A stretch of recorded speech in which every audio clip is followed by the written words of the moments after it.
Hi friends, कैसे हो आप लोग। आशा करती हूँ मस्त होंगे, बढ़िया होंगे अपने अपने लाइफ में। बड़ों को प्रणाम, छोटों को ढेर सारा प्यार।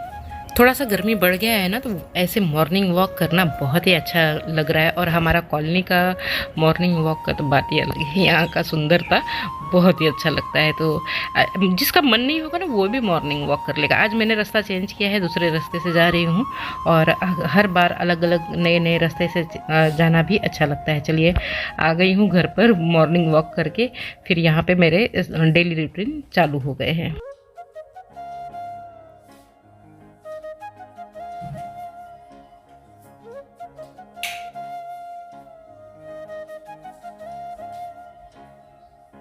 आज मेरे हेल्पिंग हैंड को मैंने बोला कि आज थोड़ा सा ना ये सब साफ़ सफाई कर दो, क्योंकि 4-5 दिनों से ये बाकी था, काम मेरा पेंडिंग था। तो उसको थोड़ा सा हेल्प करने के लिए कहा। फिर मैं मेरे भी जो मैं कर सकती थी वो सारे काम करने लगी हूँ। और यहाँ पे देखिए, मुझे ना ऐसे करते करते 2000 का नोट मिला। लेकिन लेकिन ये 2000 का असली नोट नहीं है। और मेरे ब्लॉग में ना ऐसे डॉगी लोग भौंकते हुए दिखेंगे, क्योंकि आवाज़ सुनाई देगा, क्योंकि ये मैं पालघर में एडिट कर रही हूँ। और हमारे घर पे तो आजू बाजू का साउंड आते ही रहता है। 2000 का नोट सोच के बहुत ज़्यादा खुश हुई कि चलो मुझे मिल गया। हालांकि ये 2000 का नोट कोई काम का नहीं है। ये नोट है ना बच्चे वाले, बच्चे जो खेलते हैं ना, वो वाला नोट है। तो चलिए, यहाँ पे मैं बनाने लगी हूँ पराठा और नाश्ता, मतलब सुबह सुबह का नाश्ता बनाने लगी हूँ। और एक तरफ करण नाश्ता ले रहा है। मॉर्निंग में ऐसे कुछ थोड़ा सा हैवी नाश्ता कर लो ना तो ज़्यादा बेटर रहता है, ताकि दोपहर के खाने का टेंशन नहीं है। और गर्मी चालू हो गया है ना, तो हैवी नाश्ता ही कर लो तो ज़्यादा बेहतर है। और ये वही वाला पराठा है। और हमारे डॉगी कंटिन्यूअस भौंक रहे हैं। इस ब्लॉग में आप लोगों को पूरा पूरा सुनाई दे रहा होगा। हैवी नाश्ता तो कर लिया, लेकिन मुझे आने लगी है नींद। में जा रही हूँ सोने के लिए। और ऐसा नहीं है कि नींद किसी हैवी नाश्ते की वजह से, मुझे थोड़ा सा हेडेक हो रहा था। तो उसके लिए मैं फिर थोड़ा सा सोच ली कि आराम कर लेती हूँ। आराम करने के बाद मुझे बेटर फील होगा।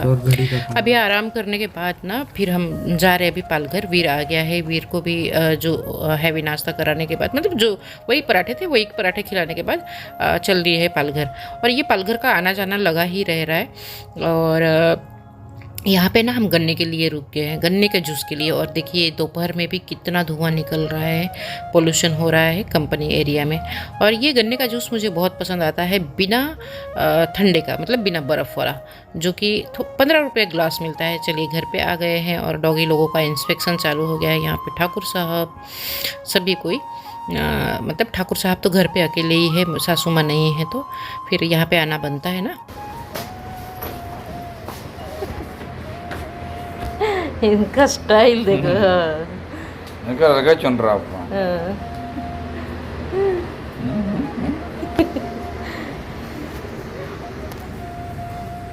ఇంకా అలాగే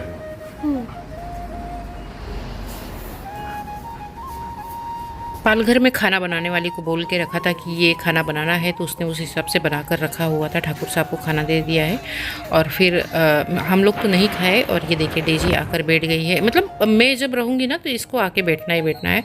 शाम हो गया है, चलिए शाम का तैयारी कर लेती हूँ, खाने का, मतलब डिनर का। डिनर बनाकर हो गया है। और उसके बाद ठाकुर साहब बोल रहे हैं कि चलो थोड़ा सा बाहर जाकर आते हैं, कुछ काम है। तो मैं इसी कपड़े में ऐसे ही निकल ली हूँ बाहर जाने के लिए। बाहर यानी पालघर जाना है मुझे। तो अभी देखते हैं कि क्या काम है ठाकुर साहब का और क्यों लेकर जा रहे हैं। मुझे ना घर पे यदि कोई नहीं रहता है और काम करते रहती हूँ, तो ऐसे बीच में से कोई मुझे बाहर जाने को बोलता है और मेरा स्पेशली टाइम मांगता है ना, तो वो मुझे अच्छा नहीं लगता है। क्योंकि मेरा टाइम मुझे पता है कि कितना कम है और कितना वैल्यूबल है। अब कोई मैं और कोई रहता तो मैं मना भी कर देती, लेकिन ठाकुर साहब ऐसे मुझे जल्दी बाहर नहीं लेकर जाते हैं। वह खुद ही बहुत ही बिजी रहते हैं, इस वजह से मैं उनके साथ बाहर जाना नहीं चाहती हूँ, या वो मुझे नहीं लेकर जाना चाहते हैं। ये एक बहुत बड़ा रीज़न है, बहुत लोगों के साथ होता है। और मेरी और उनकी अंडरस्टैंडिंग है इस चीज़ में कि हमें समय मिलेगा तो हम 4-6 महीने में एक बार घूम लेंगे। ऐसे मैं डेली डेली बाहर जाना नहीं चाहती हूँ। और यहाँ पे कुछ काम था ठाकुर साहब का, वो करने के बाद हाँ, लेकिन कभी मैं अगर ठाकुर साहब को कह दूं कि मुझे आज बाहर जाने का इच्छा हो रहा है, तो ठाकुर साहब कभी मना नहीं करते, चाहे उनको कितना भी काम रहे। और यहाँ पे ना ठाकुर साहब लेकर तो आए मुझे, लेकिन फिर जब जब भी वो लेकर आते हैं बाहर, तो मुझे एक बार ना एक बार पूछते कि कुछ खाना है बाहर का। तो मेरी तो इतनी इच्छा नहीं रहती है, लेकिन मुझे ऐसा लगता है कि चलो ये एक टाइम स्पेंड करने का बहुत अच्छा मौका है उनके साथ, ठाकुर साहब के साथ। तो फिर यहाँ पे भी हम आ गए हैं। तो मैंने कहा कि आज मुझे थोड़ा सा सर्दी जैसा लग रहा था, हेडेक था ना सुबह में, तो मैंने कहा चलिए सूप पी लेते हैं। ठाकुर साहब को भी मनचाओ सूप पसंद आता है, मुझे भी। और मेरी दशा देखिए, मैं कुछ भी नहीं, मतलब जिस दशे में थी ना उसी दशे में आ गई हूँ यहाँ पे पालघर में। यदि आपने यहाँ तक देख लिया है ना, तो आप समझ सकते हैं कि मेरे वीडियो अच्छे नहीं आ रहे हैं। और ये जितने भी पुराने वीडियो है अब तक के, मतलब फरवरी से जो भी पुराने वीडियो है, वही सारे मैं आप लोगों को दिखा रही हूँ। और यहाँ पे ना मेरी पुरानी साड़ियाँ दिखा रही हूँ। ये मेरी ननद ने दिए थे मुझे पहली बार, मतलब मेरा शादी हुआ था तब। और ऐसे कितने साड़ियाँ हैं कि जो मैंने वैसे ही रख रखे हैं। चलिए हम मिलते हैं नेक्स्ट व्लॉग में, तब तक के लिए मस्त रहिए, खुश रहिए। और हाँ, वीडियो